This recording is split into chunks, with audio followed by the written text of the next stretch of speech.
আসসালামু আলাইকুম প্রিয় বন্ধুরা, সবাই কেমন আছেন? আশা করি ইনশাল্লাহ সবাই ভালো আছেন এবং ভালোর দলে আছেন। আমি হৃদয়, আপনাদের দোয়া এবং আল্লাহর অশেষ রহমতে আমিও আলহামদুলিল্লাহ অনেক ভালো আছি।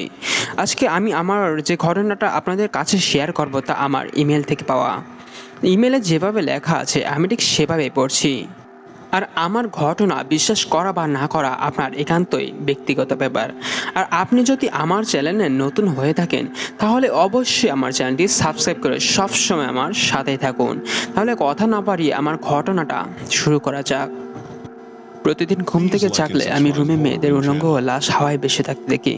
এটুকু বলে থামলো আবিব। ডাক্তার শিব একটু চুপ থেকে তাবিবকে ভালো করে দেখতে লাগলেন। চুল উস্কো খুস্কো, চোখ দুটো ভীষণ লাল, চোখের নিচে কালো দাগ পড়ে গেছে। ফর্সা মুখটা মলিন হয়ে আছে, দেখলেই কেউ বুঝে যাবে যে গভীর চিন্তায় সে আছে এবং বিপদগ্রস্ত। এতটুকু বলে তাপিব ভয়ে কুঁকড়ে আছে। পাশিপা পানি ভর্তি গ্লাস তাপিবের দিকে এগিয়ে দেয়। সে এক ঢোকে পুরো পানিটা শেষ করে আগের মতো বসে থাকে। ডাক্তার শিবা বললেন, আপনি মেয়েগুলোকে চিনেন? না, কখনো দেখছি বলে মনে হয় না। আমি জানি না আমার সাথে এসব কি হচ্ছে। প্লিজ আমাকে এসবের হাত থেকে বাঁচান। এভাবে চলতে থাকলে আমি পাগল হয়ে যাব। শান্ত হন মিস্টার তাফিক। আপনাকে সাহায্য করতে হলে আপনার পুরো ঘটনা আমার জানা প্রয়োজন। আপনি আমাকে পুরো ঘটনাটা খুলে বলুন। তাপিব ঢোক গিলেই ডাক্তার শিপার দিকে তাকায়। মিস শিপার কাছে সবটা খুলে বলতে সে ভীষণ অস্বস্তি বোধ করছে। সে এসেছিল শহরের অন্যতম বিখ্যাত সাইকোলজিস্ট ইকবাল হোসেনের কাছে, কিন্তু চেম্বারে এসে তাকে পেলেন না। তাই তার মেয়ে মিস শিপার শরণাপন্ন হতে বাধ্য হলেন। শিপা বুঝতে পারেন মিস্টার তাপিব অস্বস্তি বোধ করছেন। এক্ষেত্রে শিপা তার সাথে সহজ হওয়ার জন্য অন্যান্য প্রশ্ন করতে লাগলেন। আচ্ছা মিস্টার তাপিব, আপনার সাথে এই ঘটনার সূত্রপাত কবে থেকে? তখন মিস্টার তাপিব উত্তর দিল, প্রায় 4-5 দিন ধরে। আপনি কি প্রায় প্রতিদিন এটা দেখেন? যেদিন ঘুমাই সেদিনই দেখি। গত 2 দিন ধরে আমি ভয়ে ঘুমাই না। গত 2 দিন ধরে আমি এসব দেখিনি। জেগে থাকলেও বিভিন্ন ঘটনার সম্মুখীন হতে হচ্ছে আমাকে। আমার চারপাশে কারো উপস্থিতি টের পাই। মনে হয় আমার উপর কেউ নজর রাখছে, আমাকে তার বশে রাখছে। আচ্ছা, আপনি যখন লাশগুলো দেখেন তখন কাউকে ডেকে দেখেননি? আপনার ফ্যামিলি মেম্বারদের এই বিষয়ে বলেননি? মিস শিপা, আমি একাই থাকি। আমার পরিবারে কেউই নেই। লাশগুলোর দেখার 1-2 ঘন্টা পর সেগুলো উধাও হয়ে যায়। পুরো বাড়ি খুঁজেও পাওয়া যায় না, সেই লাশগুলো আর দেখতেও পাই না। আর ঘুম থেকে ওঠার পর আমি নিজেকে বিবস্ত্র অবস্থায় পাই। মনে হতেও আমি কারোর সাথে শারীরিক সম্পর্কে জড়িয়েছি। এই বলে তাফিম নিজের দিকে দৃষ্টি অবনত করছে। ডাক্তার শিবা একটু চমকে উঠলেন। এই ধরনের কোনো কেস কি তিনি আগে পাননি। তার ধারণা হচ্ছে একাকী বসবাস করতে করতে সেটার হয়তো হ্যালোসিলেশন হচ্ছে। একটা অদ্ভুত ঘোরের মধ্যে নিজেকে ডুবিয়ে রাখিছে। সেদিনের মতো ডাক্তার শিপা টুকটাক কাউন্সেলিং করে তাপিবকে বিদায় দেয়। তাপিব বাসায় ফিরে হতাশায় বিছানার উপর বসে পড়ল। মিস শিফা তার কথা বিশ্বাস করেনি, সেটা সে বুঝে গেছে। হয়তো এসব শুনে তাকে পাগলও ভাবছেন। উনি গোটা ব্যাপারটাকে তার হ্যালোসিলেশন ভরে ধরে নিয়েছেন, কিন্তু সে তো জানে না তার সাথে প্রতিনিয়তই কি হচ্ছে। এভাবে সে আর পারছে না। না ঘুমিয়ে আর কতদিন এসবের মুখোমুখি হওয়া থেকে নিজেকে মোকাবেলা করবে। এবার সিরিয়াসলি কিছু একটা করা প্রয়োজন। আজ রাতেও ঘুমাবে না বলে ঠিক করলো, কিন্তু চোখটা বারবার লেগে আসছে। না ঘুমিয়ে থাকা অসম্ভব। সে জেনেও তাপিব নিজেকে সংবরণ করার চেষ্টা করছে। এক কাপ কফি নিয়ে ব্যালকনিতে গিয়ে বসলো। আনমনে ভাবতে লাগলো তার সাথে কেন এসব ঘটছে। এসব কি তার হ্যালোসিলেশন নাকি অন্য কোনো অলৌকিক প্রভাব? এবার কোনো ভালো হুজুরের সাথে এসব নিয়ে কথা বলতে হবে। যদিও সে এসব অলৌকিক কিংবা অশরীরী বস্তুকে বিশ্বাসী নয়, কিন্তু পরিস্থিতি আজ এমন পর্যায়ে তাকে এনে দাঁড় করিয়েছে যেখানে সব সম্ভব। অনেকক্ষণ কেটে যাওয়ার পর তাপিবের চোখটা লেগে লেগে আসছে। চেষ্টা করছে খোলা রাখার জন্য, কিন্তু সম্ভব হচ্ছে না। এমন সময় ঘরের আলো সবকিছু নিভু নিভু করতে শুরু করলো। আচমকা ভীষণ ঠান্ডা হয়ে গেল চারিপাশের পরিবেশ। তাপিব ধর পড়িয়ে উঠে বসলো। খারাপ কিছু একটা নিশ্চয়ই ঘটতে যাচ্ছে। ভিতর থেকে ভয়ঙ্কর সব চেঁচামেচির আওয়াজ ভেসে আছে। রক্তহীন করা মেয়েদের কান্নার আওয়াজ, বাচ্চার আকুতি, কাউকে হাতুড়ি দিয়ে বারবার আঘাত করার শব্দ। ভয়ে তাপিবের হাতটা অবশ হয়ে আসছে। উঠে দাঁড়িয়ে আস্তে আস্তে সে ভেতরের রুমের দিকে এগোয়। পুরো ঘর হঠাৎ করে অন্ধকার হয়ে যায়। তাপিব তাড়াতাড়ি পকেট থেকে ফোনটা বের করে ফ্ল্যাশটা চালায়। স্পষ্ট দেখতে পেল এলোমেলো চুলে সাদা শাড়ি পরা কোনো একটা মহিলা জানালার সামনে দাঁড়িয়ে আছে। ভয়ে চিৎকার করে উঠল, কে ওখানে? কে ওখানে? মহিলাটি শরীর না ঘুরিয়ে কেবল মাথা ঘোরাতে ভাবে ভয়ে উল্টে দিকে ছুটতে থাকে। নিজের ঘরে এসে দরজা লক করে দেয়। তারপর দেখতে পায় রুমের কোনায় কোনায় ওই মেয়েগুলোর উলঙ্গ লাশ ভেসে আসে। ভয়ে কুকড়ে যায় সে। মিস শিবার নাম্বারটা ডায়াল করে অবনত কল দিতে থাকে। রিসিভ হওয়ার পর এক নিঃশ্বাসে বলতে থাকে, মিস শিবা, মিস শিবা, এসব আমার হ্যালুসিনেশন নয়। আমার রুমে এখনো সবগুলো মেয়ের লাশ হাওয়ায় ভাসছে। ঘরের মধ্যে ভৌতিক সব কাণ্ড করছে। মিস্টার তাফিব, আপনি শান্ত হন। আমার মনে হচ্ছে আপনি খুব ভয় পেয়ে গেছেন। ভয় পেলে আমাদের মস্তিষ্কে অনেক ভ্রম জিনিস দেখায়। আপনি একটু রিল্যাক্সে ঘুমানোর চেষ্টা করুন। কাল আবার আমার চেম্বারে আসুন। না, আমি আমি ঘুমাতে পারবো না। ঘুমালে আমার আজেবাজে কিছু হবে আমার সাথে। আমি কাল আপনার সাথে দেখা করব। ফোন রেখে দেওয়ার পর শিফা একটু দুশ্চিন্তায় পড়ে গেলেন। ছেলেটাকে দেখে তার কথা শুনে একেবারে মনে হয়নি সে মিথ্যে বলছে বা এসব তার ভ্রম। কিন্তু এসবের আসল ব্যাখ্যা কি বাবাও এখনো শহরের বাইরে থেকে ফিরছে না। না হলে কেসটা বাবাই হ্যান্ডেল করতো। কিছুটা সময় কয়েকটা বই ঘাটাঘাটি করেও সে সম্পর্কে কোনো তথ্য পেল না মিস শিফা। অতএব এটা মিস শিফার তাপিবের ভ্রম কিংবা মানসিক প্রতিক্রিয়া তা ছাড়া আর কিছুই বলা যাচ্ছে না। মিস শিফা তাপিবের ভয়ার্ত চেহারার দিকে তাকালেন। কাল রাতে তাপিবের সাথে নিশ্চয়ই এমন কিছু ঘটেছে যা তার জন্য এতটা ঘাবড়ে আছে সে। গলা ঝেড়ে নিয়ে মিস শিফা তাফিবকে প্রশ্ন করেন, আপনার কি মনে আছে এসব কোনো অশরীর কাজ? ব্যাপারটা আমার মনে হওয়ার উপর সীমাবদ্ধ নেই। এমন সব ঘটনা আমার সাথে ঘটছে যাতে করে আমাকে মেনে নিতে হচ্ছে এসব অশরীরীর প্রভাব। বিজ্ঞান এসব বিশ্বাস করে না। আর এর পিছনে অন্য একটা ব্যাখ্যা দিতে আমি পারি। আপনি যেহেতু একা থাকেন, এই একাকিত্ব এবং নিঃসঙ্গতা আপনার মস্তিষ্কে বিরূপ প্রভাব ফেলেছে। তাই আপনার মস্তিষ্কের সাময়িক ভ্রমকে মনে হচ্ছে বাস্তব কিংবা অশারীরিক কাণ্ড। আমি আপনাকে একটা সাজেশন দিতে পারি। আপনি বাইরে থেকে একটু ঘুরে আসুন, মন আর মস্তিষ্ক রিল্যাক্স দিন। দেখবেন সব কিছুই ঠিক হয়ে গেছে। তারপরে চুপচাপ মিস শিবার কথা সায় দিয়ে চলে এলো। শিবার কথাও ঠিক ফেলে দেওয়ার মতো না, কিন্তু তাও একবার হুজুরের সাথে দেখা করা বা কথা বলা উচিত। হুজুর তার সবকিছু শুনে পরে জানাবেন বলে তাকে বিদায় দেয়। উদ্বিগ্ন চিত্তে ব্যালকনির ওপাশ এপাশ পায়চারি করতে থাকে তাফিব। হুজুরের পক্ষ থেকে এখনো কোনো খবর এলো না। তবে কি হুজুর এই ব্যাপারটা আজ করতে পারছেন না? সাত পাঁচ ভাবতে ভাবতে ফোন হাতে নিল তাফিব। হুজুরের নাম্বারটা ডায়াল করতে ডাইনিং রুম থেকে প্রচন্ড ভয়ানক শব্দ আসতে লাগলো। তাড়াতাড়ি ছুটে ডাইনিং রুমে আসতে তাবিব দেখলো পুরো মেঝে রক্তে ভেসে আছে। হুজুরের কাটা মাথাটা শূন্যে ভাসছে। তাবিবের পুরো শরীর বেয়ে যেন ঠান্ডা তরল কিছু একটা নেমে যাচ্ছে। চোখের সামনে কাউকে এমন ঘরে ছুটে দেখতে লাগলো। তাবিব পাগলের মতো তাড়াতাড়ি দরজা খুলে বাসা থেকে বেরিয়ে রাস্তায় নেমে এলো। খুব ভয় করছে তার। সারা রাত সে তার বাসায় ফিরল না। বাসার অদূর রাস্তার ধারে বসে রইল। মিস শিফা এত সকালে তাবিবকে চেম্বারের সামনে দেখে কিঞ্চিত বিরক্ত হলেন। চুপচাপ চেম্বারে ঢুকে তাবিবকে ডেকে পাঠালেন। তাবিব ভেতরে ঢুকে শুকনোমুখে মিস শিফার দিকে একবার চেয়ে ঢবাস করে চেয়ারে বসল। মিস শিফা বিরক্ত করার সামনে নিয়ে বললেন, আপনি এত সকালে এখানে কেন? হ্যাঁ মিস শিফা, বিশ্বাস করুন, এসব আমার ঘটনা মোটেই আমার মস্তিষ্কের ভ্রম নয়। কাল আপনার চেম্বার থেকে ফেরার পথে একজন হুজুরের সাথে আমার এই ব্যাপারে কথা বলেছিলাম। উনি পরে জানাবেন বলে আশ্বাস দিলেন। কিন্তু কাল রাতে মিস শিফা ও ব্রুকুচকে বললেন, কাল রাতে কি? কাল রাতে ওনার কাটা মাথা আমার ডাইনিং রুমে শূন্যে ভাসছিল। এসব দেখে নিজেকে সামলাতে পারিনি। বাসা থেকে বেরিয়ে সারা রাত রাস্তায় কাটিয়েছি আমি। সকাল হতে আপনাকে জানানোর জন্য আসলাম। তাবিবের আজগুবি গল্পে মিস শিফা একবারেই সত্যি ভীষণ বিরক্ত হচ্ছেন। একবার এই কাহিনী বানিয়ে নিয়ে এসে মিস তাবিব তার সময় নষ্ট করছেন। এসব আর চলতে দেওয়া যাবে না। এই কেসটাকে ইম্পর্টেন্ট ভাবে ভেবে নিজের খাওয়া নেওয়া নিদ্রা সব শিখিয়ে তুলেছে।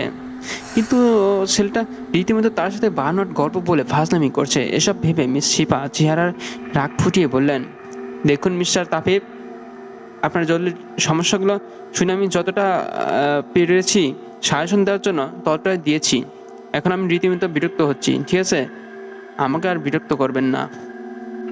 আর আপনার এসব বানোয়াট গল্প শুনতে আমি মোটেও আগ্রহী নয়, ঠিক আছে? আপনার যদি একান্তই মনে হয় এসব কোনো অশরীর কাণ্ড, আপনি ভালো হুজুর কিংবা ওজার কাছে কথা বলুন। আমি একজন সাইকোলজিস্ট, কোনো তান্ত্রিক নই যে আপনার সাথে এসব বানোয়াট গল্পে সায় দিব অথবা সাহায্য করব। আশা করি আপনি বুঝতে পেরেছেন আমি কি বলছি। এসব ব্যাপার নিয়ে দ্বিতীয়বার আমার চেম্বারে না এলে খুশি হব। এখন আপনি আসতে পারেন, ঠিক আছে? মিস শিপার কথা শুনে তাপিমের চেহারায় কোনো ভাবান্তর দেখা গেল না। হয়তো এসব কথা শোনার জন্য সে আগে থেকেই মানসিকভাবে প্রস্তুত ছিল। পকেট থেকে হলুদ খামটা বের করে মিস্টার শিপার সামনে রেখে চুপচাপ চেম্বার থেকে বেরিয়ে গেল। মিস শিপা তাবিয়ের প্রস্থান দেখে মনে মনে একটু স্বস্তি পেলেন। এই কয়েকদিন ব্যাপারগুলো মাথায় অনবরত ঘুরতে থাকায় খুব অস্বস্তির ছিলেন সে। তাপিব অনেকটা দ্বিধাদ্বন্দ্ব নিয়ে দরজা খুলে বাসায় ঢুকলো। ভেবেছিল রুমের অবস্থা কাল রাতে মতোই থাকবো, কিন্তু না, সবকিছুই স্বাভাবিকই আছে। এখন নিজের কাছে নিজেরই মনে হচ্ছে সে কাল রাতে কোনো দুঃস্বপ্ন দেখেছিল। নিজেকে এসব থেকে একটু রিল্যাক্সে রাখা প্রয়োজন। একটা ধারণার ভ্রম ছাড়া আর কিছুই নয়। সবকিছু স্বাভাবিক চিন্তা করে নিজের মনটাকে এক প্রকার সান্ত্বনা দিয়ে শাওয়ারে ঢুকলো তাফিব। এই কয়েকদিনে ধরে সময় মতো কিছুই করেনি সে। এবার থেকে স্বাভাবিক হয়ে চলবে, তাহলে সবকিছু ঠিক হয়ে যাবে। আর কোনো খারাপ চিন্তা মাথায় আসবে না। শাওয়ার শেষ করে রান্না বসালো। বুয়ো খালা থাকাকালীন এসবের রান্না বান্নার প্যারা তাবিবের ছিল না। বন্ধুদের সাথে আড্ডা, ঘোরাঘুরির পাশাপাশি নিজের ছোট ব্যবসাটার দেখাশোনা করা, এসব তার প্রতিদিনকার জীবনের অংশ ছিল। হঠাৎ করে তার জীবনটাই এলোমেলো হয়ে গেছে। মিস শিবা মনে মনে একটু অনুশোচনা বোধ করলেন। ছেলেটা তো তার প্রেসেন্ট, যেহেতু তিনি মানসিকভাবে একটু বিপর্যস্ত, এক্ষেত্রে তার উচিত ছিল ওনার সাথে বন্ধুত্বপূর্ণ সম্পর্ক গড়ে তুলে ওনাকে এসব ধারণা থেকে বের করে আনা।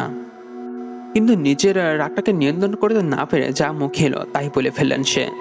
বিছানা শুয়ে কিছুক্ষণ ওপাশ ওপাশ করে ফোনটা হাতে নিল মিস শিবা। তাবিবের নাম্বারটা কয়েকবার কল করলেন, কিন্তু কোনো সাড়া পেলেন না। হতাশ হয়ে ফোনটা রেখে দিলেন। লাইট অফ করে শুয়ে পড়বেন, এমন সময় খেয়াল করলেন তার জানালার কাছে কয়েকজন দাঁড়িয়ে আছে। অন্ধকারে ঠিক বুঝতে পারলেন না ওরা কারা, তবে স্পষ্ট প্রতিবিম্বগুলো দেখতে পেলেন। উঠে গিয়ে জানালার পর্দা সরিয়ে কাউকে দেখতে পেলেন না। জানালাটা আটকে আবার বিছানায় ফিরে গেলেন। ছেলেটার সমস্যাগুলো ভেবে ভেবে নিজেরও মানসিক সমস্যা শুরু হয়ে গেল। পর্যাপ্ত রেস্ট প্রয়োজন এখন তার ভেবে লাইটটা অফ করে শুয়ে পড়লেন মিস শিপা। তাবিবের চোখ ঘুমে বারবার লেগে আসছে। রাত 3টা, সে ঘুমাতে পারেনি। আচ্ছা, শাওয়ার নেওয়ার পর ঘুমটা যেন আরো শক্ত করে চেপে আছে। কিছুতেই চোখ খোলা রাখতে পারছে না। সবকিছু তো তাপিব স্বাভাবিকভাবে মেনে নিয়েছে, এখন তো আর ঘুমাতে কোনো সমস্যা নেই। শুয়ে পড়তে আবার ভাবতে লাগলো, আজও যদি ঘুম থেকে জেগে কোনো বাজে কিছু চোখে পড়ে, পরক্ষণে নিজেকে ধিক্কার দেয়। এসব কেবল তার মনের ভুল, এমন কিছুর অস্বস্তি নেই আর ঘটতেও পারে না। তাদের মাথা থেকে সবকিছু ঝেড়ে ফেলে ঘুমিয়ে গেল। নিদ্রার সাগর যেন তাকে ডুবিয়ে দিচ্ছে অতলে। হঠাৎ তাবিবের ভীষণ ঠান্ডা লাগতে লাগলো। মনে হচ্ছে বরফের উপর শুয়ে আছে সে।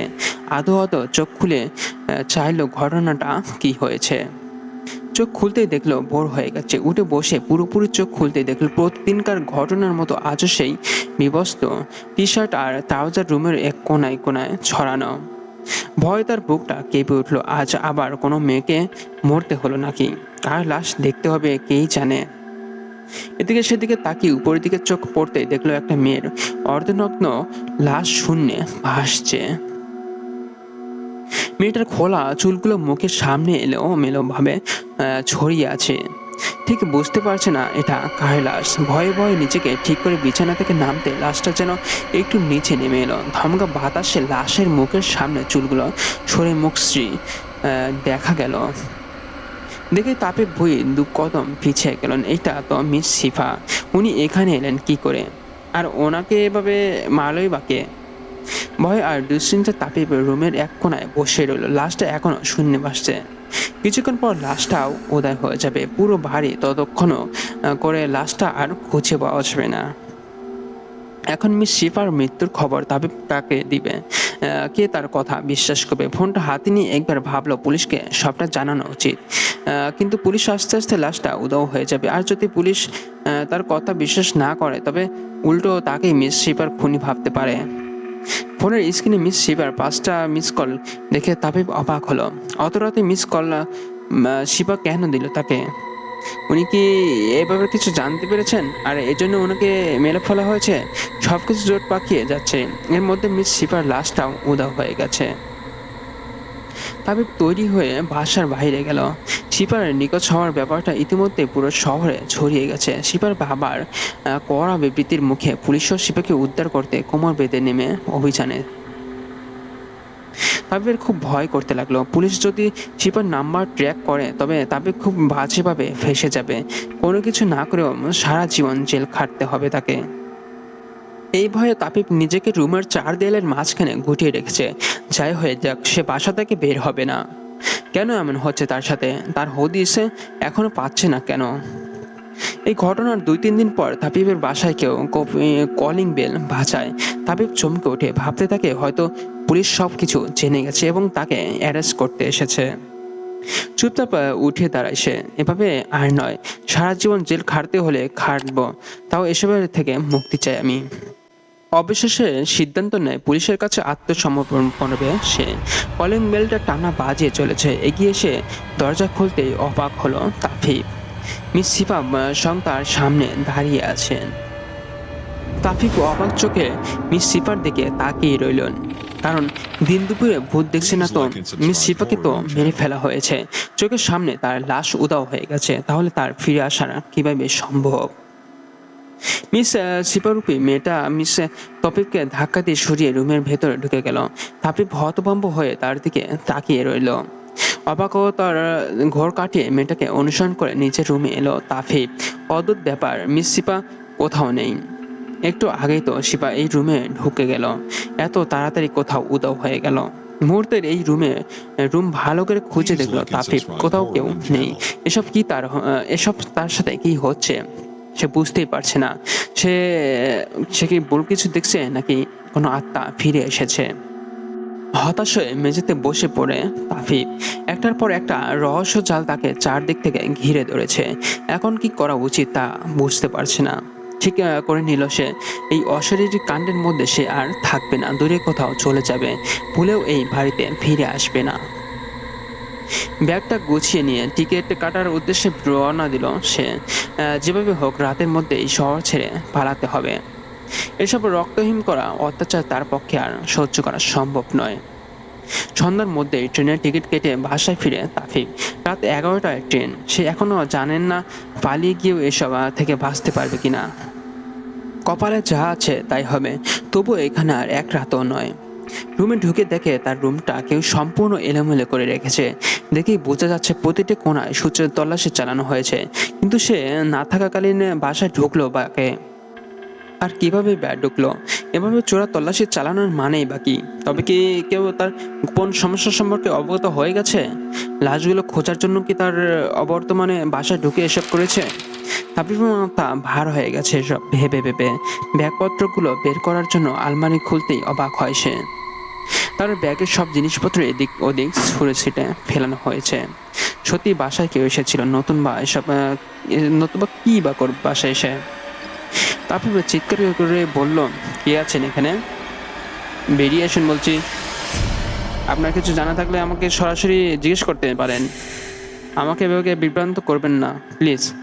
কথাটা বলার পর তাবিব উল্টো সাড়া পাওয়ার অপেক্ষা করে। কিছুটা সময় অতিবাহিত হওয়ার পর কোনো সাড়া না পাওয়ায় সে ক্লান্ত হয়ে বিছানায় বসে পড়ে। খাওয়ার জন্য পানি ভর্তি গ্লাসটা হাতে নেয় সে। এমন সময় একটা মেয়ে কণ্ঠে বলে উঠল, জানতে চাইলে কি বলবেন? কথা শোনার পর তাবিব চোখ খুলে তাকায়। সাথে সাথে তার হাতের গ্লাসটা মেঝেতে পড়ে ফেটে যায়, পুরো মেঝেতে পানিতে ভিজে যায়। তাবিব ভয়ার্ত কণ্ঠে বলল, মিস শিফা। মেয়েটা ছোট্ট করে রহস্যময় হাসি দিল। তাবিব ঘাবড়ে গিয়ে বললেন, আপনি বেঁচে আছেন? আপনি তো মারতে চেয়েছেন। আমি এসব ব্যাপারে কিছু জানি না। আপনাকে আমি মারিনি। ঘুম থেকে উঠে আমি আপনার লাশটা শূন্যে ভাসতে দেখি। লাশটা কোথায় লুকিয়ে রেখেছেন?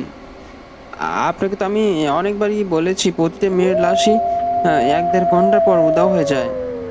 আমার দেখা আপনার লাশটাও সেদিন কি এইভাবেই উধাও হয়ে গিয়েছিল। কিন্তু আপনি তো বেঁচে আছেন কি করে, হ্যাঁ? এসব কি শুধুমাত্র আপনার মস্তিষ্কের ভ্রম? এমন সময় চারদিকটা থরথর করে কাঁপতে শুরু করলো। রুমের মধ্যে ধুলোভর্তি ধমকা হাওয়া ঢুকতে লাগলো। রুমের আলো সব নিমুনিমু করছে। বাতাসের সাথে কানে আসছিল কান ফাটা সর কান্নার শব্দ, চেনা গলার ভয়ানক আর্তনাদ। ফিসফিস শব্দ ভয়ে তাপিব কাঁচুমুচো হয়ে গেল। অসহায় দৃষ্টিতে শিপারূপী মেয়েটার দিকে তাকালো। মেয়েটা উচ্চস্বরে আয়তাল কুরসি সহ কয়েকটা দোয়া পড়তে আরম্ভ করেছে। এবার ঘরের পরিবেশটা আরো ক্ষিপ্ত হয়ে উঠল। ভারী ভারী আসবাবপত্র সব এদিক ছুটে আসছিল। মেয়েটা আরো জোরে জোরে কোরআনের আয়াত পড়ছে। কিছুক্ষণের মধ্যেই রুমের পরিবেশটা আবার শান্ত হয়ে গেল। তাবিব দীর্ঘশ্বাস নিয়ে মেয়েটার দিকে তাকালো। মেয়েটা এতক্ষণ অশরীর ভেবে ভয় পাচ্ছিল। মেয়েটা তাবিবের দিকে তাকিয়ে বলল, আপনার এই বাড়িতে জিনের আচর আছে জানেন? টের পেয়েছিলাম অশরীরে কিছু আছে, কিন্তু আপনি তো আমার কথা বিশ্বাস করেননি। একজন সাইকোলজিস্ট হিসেবে আমার পাগলামি ধরে নিয়েছিলেন। মেয়েটার চোখ মুখে কালো ছায়া ছেয়ে গেছে। দেখে মনে হচ্ছে এক মুহূর্তে কেঁদে দিবেন। তাবিব এই অবস্থা দেখে জিজ্ঞেস করলাম, কি হয়েছে? আপনার জন্য শিবা আপুকে জিনের হাতে মরতে হলো। শিবা যদি মারা যায় তাহলে আপনি কে? বিশ্বাস করুন, আমি এসব কিছুই জানি না। আমি শুধু আমার ব্যাপারটা তার সাথে শেয়ার করেছিলাম। আমি সাপা আর আমি দুই যমজ বোন। প্রফেশনাল সাইকোলজিস্ট আর আমি গোস্ট ইনভেস্টর। প্যারানর্মাল ইনসিডেন্টগুলো ইনভেস্টিগেশন করি। আমি দেশের বাইরে থাকি। আপুর নিখোঁজ হওয়ার খবর শুনে আমি দেশে ফিরে এসেছি। আপনি খোঁজ পেলেন কি করে? যে এত সব ঘটনাই বা জানান কি করে? আপুর নাম্বার ট্র্যাক করে দেখি আপু লাস্ট কল আপনাকে করেছে। গতকাল রাতে আপুর ডায়েরিটা পড়লাম, যেখানে আপু তার সব কেসের কথা লিখে রাখে। সেখান থেকে আপনার ঘটনা জানতে পারলাম। আমার নিঃসন্দ হয়েছে আপনার উপর। ব্যাপারটাকে আগে সাধারণ দৃষ্টিতে নিলাম, ভেবে নিলাম এসব আপনার কাজ। নিজের নোংরা কাজগুলো ঢাকতে বানান গল্প বানান। এজন্যই আমি আপনার বাসায় ঢুকে লুকিয়ে থাকি। আপনি বের হওয়ার পর সবকিছু চেক করি। এখন ভালো করে বুঝলাম এসব জিনদের কাজ, তারাই এসব করছে। আপনি আমাকে বলুন এসব কেন হচ্ছে আপনার সাথে আর কি? কিসের ক্ষোভ আপনার? মিস সাফা, আমি এসব কিছুই জানি না। হঠাৎ করে এসব ঘটছে আমার সাথে। আমি রীতিমতো এসব নিয়ে ঘাবড়ে আছি। তাহলে পালাচ্ছিলেন কেন? এসব থেকে মুক্তি পাওয়ার জন্য, যাতে আর কখনো ঘুম থেকে উঠে কোনো মৃতলে মেয়ের লাশ না দেখতে হয়। এসব ব্যাপার আপনি আর কার কার সাথে শেয়ার করেছিলেন? মিস সিপা এবং একজন হুচিরের সাথে। দুর্ব্যবস্থায় তাদের দুজনের মৃত্যু খুব ভয়ানকভাবে হয়েছে। মিস সাপা একটু চুপ থাকে বললেন, আমি চলে যাচ্ছি। এসব থেকে আপনি এত সহজে মুক্তি পাবেন না। অতএব পালাবার চিন্তা বাদ দিন। আমি আপনাকে এসব থেকে মুক্তি পেতে সাহায্য করব, বাকিটা আল্লাহর ইচ্ছে। আপনি আমার কথা শুনুন। আপনি রাতে ঘুমাবেন না কোনো মতেই। দিনের বেলা এসব হওয়ার আশঙ্কা নেই। দিনে ঘুমিয়ে নেবেন। আমি কাল রাতে আবার আসবো। ছাপাকে বিদায় দিয়ে তাবির শুয়ে শুয়ে সবকিছু ভাবতে লাগলো। কখন যে চোখ চোখ লেগে আসতে বুঝতে পারেন। ঘুমের মধ্যে শরীরের খুব ব্যথা অনুভব করতে লাগলো। মনে হচ্ছে কেউ তার শরীর থেকে কিছু একটা টেনে বের করতে চাচ্ছে আর কি। চেষ্টা করা সত্ত্বেও তার হাত পা নড়ানোর শক্তি পাচ্ছে না, চোখ খুলতেই পারছে না। এদিকে দম বন্ধ হয়ে আসছে। আর কিছুক্ষণের চলতে থাকলে সে বেঘরে মারা যাবে। এমনি মুহূর্তে ফোনে বেজে উঠলো। তবে বুঝতে পারলো সাপা ফোন করেছে, কারণ সে সাপার নাম্বারটা টোন আয়তাল কুরসি সেট করেছে। আস্তে আস্তে সে স্বাভাবিক হতে লাগলো। শরীরের উপর ভারটা কমে যেতে লাগলো। চোখ খুলে উঠে বসে হাঁপাতে হাঁপাতে ছাপার ফোন রিসিভ করলো। হ্যালো, বলুন। আপনার বাসায় কি কোনো মহিলা থাকে? না, কেন? আপনি কি কোনো মহিলাকে দেখেছিলেন? একবার দেখছিলাম পিছন থেকে পরনের সাদা শাড়ি ছিল। আপনি এভাবে হাওয়াচ্ছেন কেন? ঘুমের মধ্যে কেউ আমাকে মেরে ফেলার চেষ্টা করেছিল। আপনার ফোন আসার পর ছেড়ে দিল। সাবধানে থাকবেন। ভয় লাগলে ফোনে কোনো সূরা চালিয়ে দিন এবং ফুল ভলিউমে। ফোন রাখার পর তাবিব ভাবতে লাগলো, মিস সাফা কি সেই মহিলাটিকে দেখেছেন? কে সেই মহিলা? কি চায় এরা আমার কাছে? Please like and subscribe Horror and রাত Chandler. ৯টার দিকে মিস সাফা তাফিফের বাসায় এসে পৌঁছালেন। সিঁড়ি ভেঙে দোতলায় ওঠার সময় দেখলেন একজন সাদা শাড়ি পরা নারী সিঁড়ির পাশে দাঁড়িয়ে আছে। মিস সাফা নিশ্চিত হলেন উনি সেই যাকে কাল রাস্তা থেকে বাসার ব্যালকনিতে দাঁড়িয়ে থাকতে দেখেছিলেন। ভয়ে ভয়ে সিঁড়ি বেয়ে উপরে উঠতেই চেহারাটা স্পষ্ট দেখলো মিস সাফা। দেখেই ভয়ে হার্টবিট ক্রমশই বেড়ে গেল। মাঝারি বয়সের মহিলা, চোখে নেই, চোখের জায়গাটা ফাঁকা, অন্ধকার কালো। মহিলাটি একটু রাগারাগি ভাব নিয়ে সাফার দিকে তাকিয়ে আছেন, ভীষণ ভয়ানক ভাবে দেখাচ্ছে তাকে। হঠাৎ করে মহিলার চোখে স্থান থেকে রক্ত পুষ বেয়ে বয়ে পড়তে লাগলো। সেই সাথে রক্তাক্ত ছিন্নভিন্ন চোখ মুখের এক পাশে লেগে আছে। সাফার মুখ দিয়ে কোনো ধোঁয়া দরুদ বের হচ্ছে না। কোনো রকম সেখান থেকে অনেকটা ছুটে বাসার ভেতরে ঢুকে গেল। মহিলাটা তখনও তার দিকে চেয়ে আছেন। মিস সাফা এভাবে হাঁপাতে দেখে তাফিফ একটু দুশ্চিন্তায় পড়ে গেল। পানির গ্লাসটা এগিয়ে দিয়ে বললেন, কি হয়েছে মিস সাফা? সাফা পানির গ্লাসটা খালি করে চুপচাপ বসে চিন্তা করতে লাগলেন। তাবিব আর কিছুই জিজ্ঞেস না করে সাফার থেকে কিছুটা দূরত্ব রেখে বসে রইল। কিছুটা সময় পরে মিস সাফা জিজ্ঞেস করল, আপনার মায়ের মৃত্যু কবে আর কিভাবে হয়েছিল? তাবিব একটু চমকে সাফার দিকে তাকায়। এই মেয়েটাকে তো সে বলেনি তার মায়ের কথা, তাহলে মেয়েটা জানলো কি করে? তাবিব চুপ থাকতে দেখে সাফা পুনরায় একই প্রশ্ন করল। তাফিব ধরা গলায় বলল, এসব ঘটনার কিছুদিন আগে মা মারা গেছেন। আপনি আমার মায়ের কথা কি করে জানলেন? বলছি, আগে আমার প্রশ্নের উত্তর দিন মিস্টার তাফিব। কিভাবে মারা গিয়েছিল আপনার মা, আর আপনি একই কথা চেপে গেলেন কেন? আমার মা ছিলেন একজন মানসিক বিকারগ্রস্ত। গত 3 বছর ধরে উনি মানসিক ভারসাম্যহীন ছিলেন। সারাক্ষণ নিজেকে একটা রুমের মধ্যে আবদ্ধ রাখতেন। কারোর সাথে কোনো কথাও বলতেন না। অন্য কারো ওনার ঘরে প্রবেশ করা পছন্দ করতেন না তিনি, এমনকি আমারও না। রেগে গেলে অনেক অযাচিত আচরণ করতো, পাগলামি করতো। তাই আমি তাকে এড়িয়ে চলতাম। মায়ের দেখাশোনা বুয়া খালি করতো।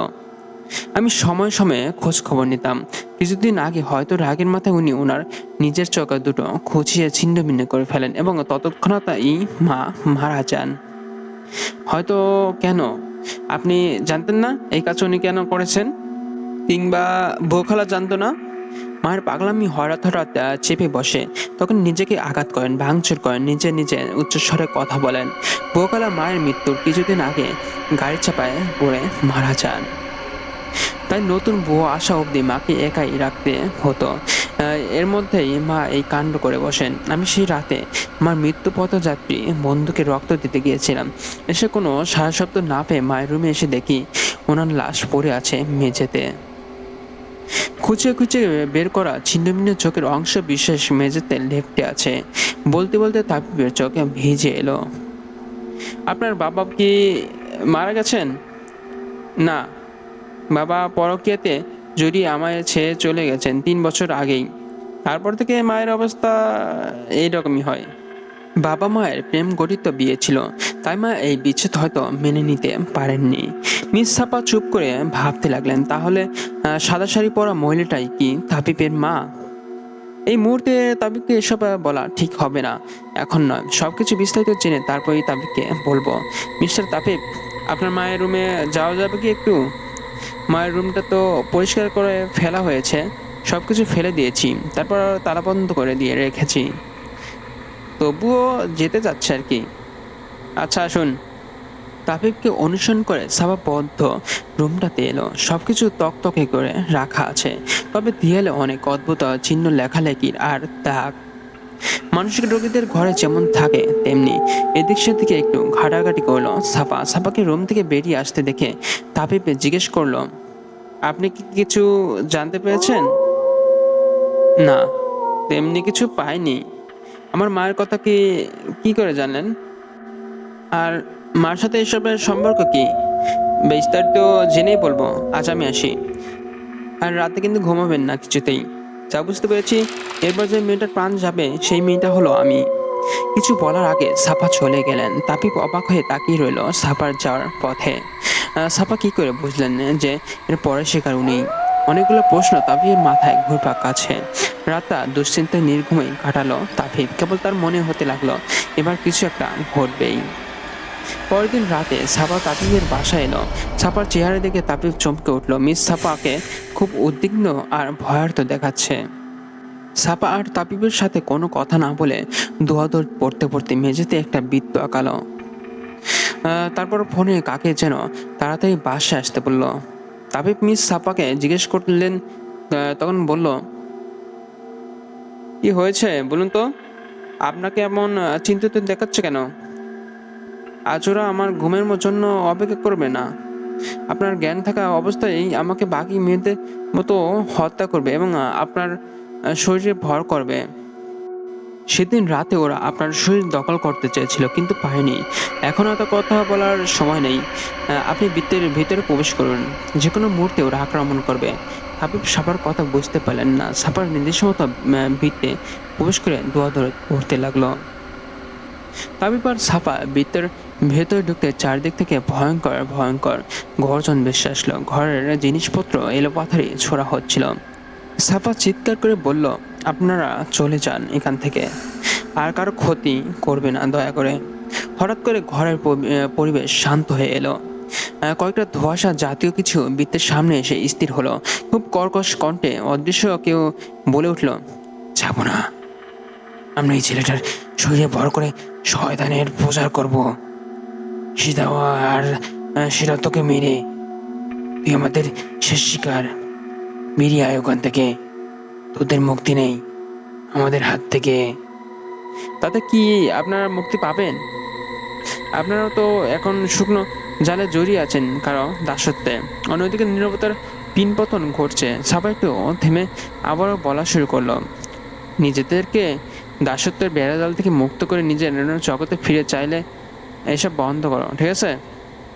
যে কারণে এই জগতে এসেছেন সেটা করলে আপনার এখান থেকে মুক্তি হবেন এবং নিজেদের জগতে ফিরে যেতে পারবেন। সেটা আমার পাইনি, আর হতিশা পাইনি তার। অতএব আমরা এটাই করবো, সেটা শরীরে বড় করে ওটাকে চুষে খাবো। তোকে নগ্ন করে শয়তানকে সন্তুষ্ট করতে পারলে আমরা ওর শরীরে ভর করতে পারবো। এর অনুমতি ছেলেটার মা নিজে আমাদেরকে দিয়েছে। তাবিব অবাক হয়ে সাফার দিকে তাকলো। মিস সাফা, এরা এসব কি বলছে? আমার মা এসব করতে বলে গেছে নাকি? ওরা যা বলেছে তা সত্যি। চিন্তা করবে না, ইনশাল্লাহ আজই এসব অরাজকতার অবসান হবে। আপনার মায়ের কারিন জিনও এই বাসা থেকে বিতাড়িত হবে। আমার সবকিছু কেন জানি ঘোলাটে লাগছে। দেখতে থাকুন, আপনাকে পরে সব খুলে বলবো। ছাপার ফোনটা বেজে উঠলো। রিসিভ করে একটু কথা বলে রেখে দিল। তারপর ধোঁয়াশা জিনিসগুলোকে লক্ষ্য করে বলল, আমি আপনাদের মুক্ত করতে Please like and সাহায্য subscribe করব। Horror In তার channel. বিনিময়ে আপনারা চিরদিনের জন্য এখান থেকে চলে যেতে হবে। আমি রাজি। এক্ষুনি এই বাসায় লোকজন প্রবেশ করবে, সেই আপনাদের আসল শিকার। তাকে মেরে আপনারা দাসত্ব থেকে মুক্তি হন, নিজের জগতে ফিরেছেন। ঘরের ভেতরে আবার ধমকা বাতাস বইতে শুরু করলো। ধোঁয়াশার জিনিসগুলো একসাথে মিশে ঘুরপাক খেতে খেতে রুমের বাইরে চলে গেল। তাবিব আবার ছাপা ও পিছু পিছু বারান্দায় ছুটে গেল। তারা দেখলো একটা লোক বাসায় ঢোকার সাথে সাথে ধোঁয়াশাগুলো তাকে Please ঘিরে like and ধরলো subscribe চারপাশ থেকে। Horror In channel. তাবিব ছাপাকে জিজ্ঞেস করলো, লোকটাকে আর জিনগুলোর শিকার উনি কে বা কিভাবে হন? ছাপা গভীর কণ্ঠে বলল, উনি আপনার বাবা আর আমার সৎ বাবা। তাবিব উদ্বিগ্ন হয়ে বলল, আমার বাবা এসেছেন? জিনারা তো আপনাকে মেরে ফেলেছে, বাবাকে বাঁচাতে হবে। সাফা তাবিবকে বাধা দিয়ে বলল, কিছু পাপের শাস্তি দুনিয়াতে হওয়া উচিত। একটু পরে লোকটার মৃতদেহ মেঝেতে পড়ে রইল। শরীরের সব অংশ ছিন্ন ভিন্ন করা হয়। চোখ দুটো তেমন খুঁচিয়ে বের করা, যেমনটা তাবিবের মায়ের ছিল। চারদিক থেকে একটা মহিলার অট্টহাসি ভেসে আসতে লাগলো। তার ক্ষীণ থেকে ক্ষীণতর হতে হতে বিনিয়ে গেল সেই লোকটার লাশও। ও ছাপা একটা স্বস্তির নিঃশ্বাস ফেললো সাথে সাথে। আর নিঃশ্বাস নেওয়ার পরে বলল, জিনের আঁচড় সম্পূর্ণ কেটে গেছে। একটু আগে যে হাসির শব্দ শুনলেন সেটা আপনার মায়ের সাথে থাকা কারেন জিনের হাসি। এতদিন সেই আপনার মায়ের ছদ্মবেশ ধরে এই বাড়িতে ঘুরে বেড়াচ্ছিলেন। আচ্ছা, আপনার মায়ের ইচ্ছে পূর্ণ হয়েছে, তাই সেও বাড়ি চলে গেছে। মায়ের ইচ্ছে কি ছিল? আর এসব জিনের ব্যাপার। আপনার মা আপনার বাবার প্রতিশোধ নেওয়ার জন্য কালা জাদু করে 7টা জিন ডেকেছিলেন। কাউকে এসব বুঝতে নাও দেওয়ার জন্য পাগলের মতো অভিনয় করে ঘরের কোনায় পড়ে থাকতেন। এসবের সাক্ষী আপনার বুয়ো খালা ছিলেন। এসব যাতে কখনো কেউ জানতে না পারে, তাই আপনার মা তাকেও জিন দিয়ে মেরে ফেলেছিলেন। অবশেষে তিনিও 7 জিনের হাতেই মারা পড়েন। 7 দিনকে যখন তিনি আহ্বান করেন, তাদের শর্ত ছিল তারা যদি আপনার বাবাকে হত্যা করতে না পারে তাহলে আপনার শরীরে ভর করবে। তার জন্য প্রয়োজন ছিল 7 জিনের 7টা কুমারী মেয়ের লাশ, যাতে ওরা শয়তানকে তুষ্ট করে আপনার শরীর দখল করবে। আপনার বাবাকে মারতে হলে এই বাসাতে মারতে হতো। বিদায় সে এখানে না আসায় আপনার বাবাকে তারা মারতে পারেনি। শর্ত অনুযায়ী আপনার শরীর আয়ত্ত করার দিকে ওরা ঝুঁকে পড়ে। আপনার মা এতে আপত্তি জানালে আপনার মাকেও হত্যা করে। এরপর মেয়েদের তুলে নিয়ে এসে হত্যা করতে থাকে। 6 জনকে মারা পর তারা আর ধৈর্য ধরতে না পারে আপনার শরীর দখল করতে চেয়েছিল, কিন্তু পারেনি।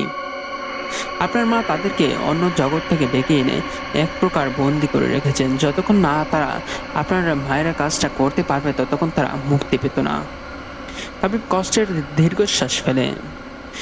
আমার বাবার খোঁজ আপনি কি করে পেলেন? সে আপনার সৎ বাবা হয় কি করে? 3 বছর আগে আমার মা আপনার বাবার সাথে পরকীয়ায় জড়িয়ে আমার বাবাকে ত্যাগ করেন। আমরা দুজন আমার বাবার কাছ থেকেই যাই। একদিন জানতে পারি আপনার বাবা আমার মাকে গলা টিপে মেরে ফেলেছে। আপনার আর আমাদের সম্পত্তি তার নামে লিখে না দেওয়ায় এসবই জানতে পারি আপনার মায়ের ডায়েরি পড়ে। সেখানে আপনার বাবার একটা ছবিও ছিল। তাই তাকে পাপের শাস্তি দিতে এখান থেকে ডেকে আনলাম। সে তার শাস্তি পেয়ে গেছে, আর আপনিও 7 জনের অত্যাচার থেকে বেঁচে গেলেন। ওরা 7 জন আপনার শরীর দখল করে নিলে আর কত নিরীহ মানুষের প্রাণ যেত। মায়ের এমন উগ্ন প্রতিশোধের জন্য মাঝখান থেকে কত নিরীহ প্রাণ গেল। ছাপা একটু চুপ করে থেকে বলল, সেটাই। জিনকে আয়ত্ত করে নিজে কিছু করতে গেলে নিজেকেও ক্ষতির শিকার হতে হয়। ভুলে জানে সব। 7 দিনের অধ্যায় স্মৃতি থেকে মুছে ফেলুন, যা হারানোর তা হারিয়ে ফেলেছেন। তাফিফ দীর্ঘশ্বাস ফেলে ছাপার কথায় সায় দেয়। আসলে জিনদের থেকে মানুষের প্রতিশোধ স্বভাবই ভয়ানক। বন্ধুরা, আমার এই ঘটনাটা কেমন লেগেছে তা অবশ্যই আমার কমেন্ট বক্সে জানাবেন, কারণ আপনার একটা কমেন্ট আমাকে নতুন নতুন ভয়ঙ্কর ঘটনা বলতে উৎসাহিত করবে।